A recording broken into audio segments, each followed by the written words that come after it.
For consultative leadership.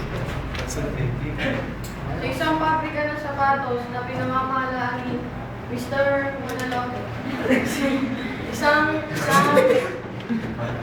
malapit at limatas na mamamahala. Sabado, araw ng sahod. Bawat isa ay may kanya-kanyang sahod.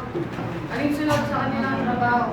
Bawat isa ay may kanya-kanyang pera upang matustusan ang pangailangan ng kanilang pamilya.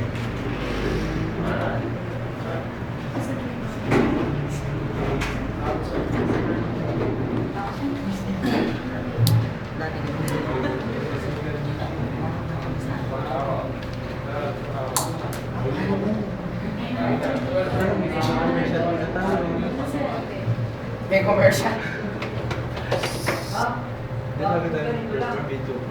Sobrang baba naman. Hindi ba naman ako sa pag-aaral ko, anak? Ayusin namin sa bahay. Kaya talaga kasi hindi mo nagbigyan ng trabaho. Pero gusto naman na doon eh. Pinag-ubigyan ako ng pagkakita.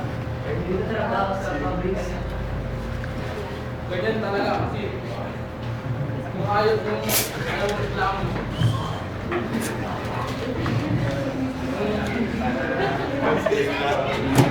Nagreklamo at bigyan na sa akin.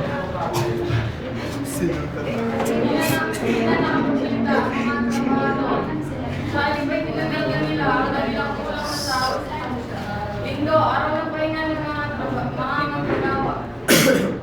Nagpatawag na po sila upang may kawaling ang mga hinanain ng mga manggagawa.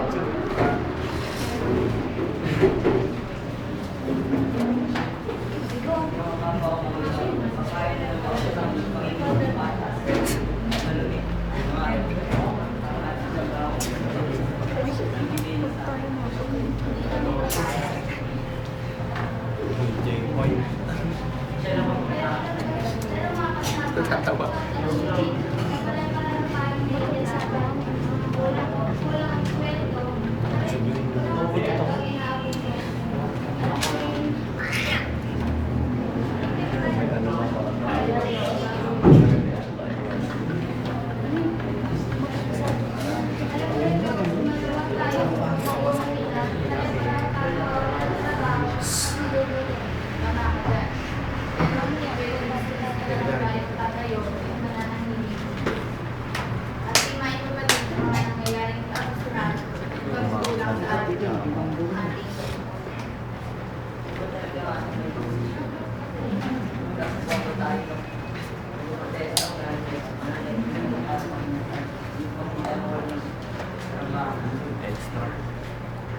Tama na pinalaman.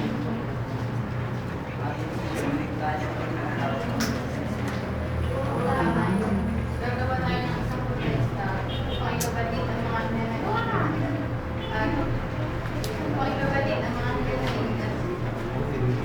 para lumasok din ang ating mga preso. Kinabukasan, pinausap ng mga manggagawa at mga trabahador ng pabrika ang namumuno upang ikabatid ang kanilang mga hinanay sa mga abuso nito. Inayos